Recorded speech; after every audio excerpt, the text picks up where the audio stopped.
آيات السجود في كتاب الله تبارك وتعالى 15 آية تحثنا جميعا إلى السجود لله تبارك وتعالى. قال تعالى: ألم تر أن الله يسجد له من في السماوات ومن في الأرض والشمس والقمر والنجوم والجبال والشجر والدواب وكثير من الناس.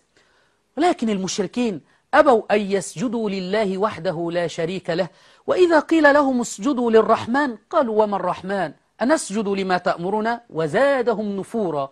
فخرج الشيعة اقتدوا بالمشركين وقالوا بأنه لا بد أيضا للسجود لغير الله. فلنشاهد. سيدة العظمى تستأهل أن لا يذكر اسمها إلا مقرونا بالسجود.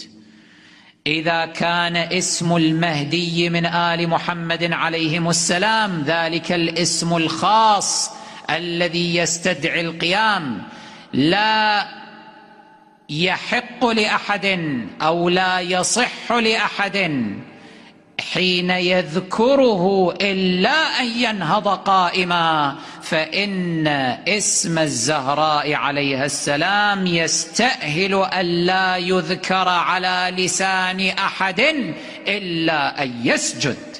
هذه السيدة التي يسجد للاستغاثة بها ولذكر اسمها. عقيدة مختلقة من صنع البشر تخبر عوام الشيعة بالكفر بالله تبارك وتعالى. ولماذا لم يقل لهم اسجدوا عند ذكر النبي صلى الله عليه وسلم؟